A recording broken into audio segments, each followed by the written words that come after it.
বলছি, তোমরা তো জানোই আমার বয়স হয়েছে। বাগানের শেষ প্রান্তে দুটো ঘর আছে।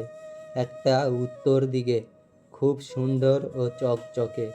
অন্যটা দক্ষিণ দিকে, পুরনো আর ভাঙাচোরা। কাল সকালে তোমরা লটারি করে একটা একটা করে ঘর বেছে নেবে। ঘরের ভেতরেই আমার সব সম্পত্তি রাখা আছে। এতে আবার লটারি কিসের? সুন্দর ঘরটায় নিশ্চয়ই সোনাদানা আছে। ওটাই আমি নেব, বাড়ির বড় জামাই বলে কথা। সেই মতন পরদিন সকালে লটারি হওয়ার আগেই বিকাশ দৌড়ে সেই চকচকে ঘরটার সামনে গিয়ে দাঁড়ালো এবং বলল, আমি এই বাড়ির বড় জামাই। এই সুন্দর ঘরটা আমার।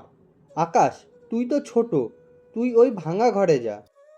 ঠিক আছে বড়দা, আপনি যখন বলছেন আমি ওই ভাঙা ঘরটাই পরিষ্কার করে নিচ্ছি, আমার কোনো সমস্যা নেই।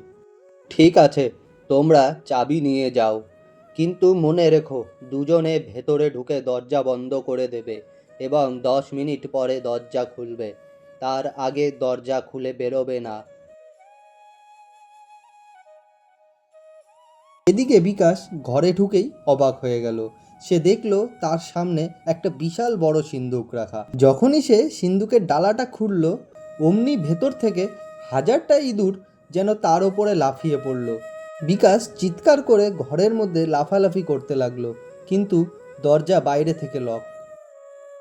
অন্যদিকে আকাশ ঘরে ঢুকেই দেখল ঘরটার ভেতরে প্রচণ্ড ধুলোবালি আর তার সামনে রাখা একটা ছোট্ট সিন্দুক। তাই সে দেরি না করে ঘরটা পরিষ্কার করতে শুরু করলো।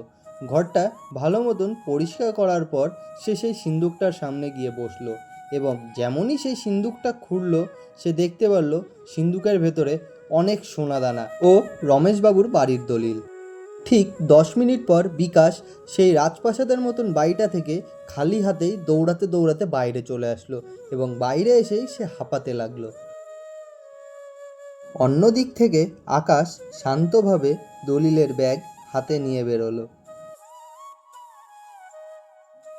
তারপর রমেশবাবু তার বড় জামাইকে উদ্দেশ্য করে বলল, কি হে বড় জামাই, চকচকে ঘর কেমন লাগলো?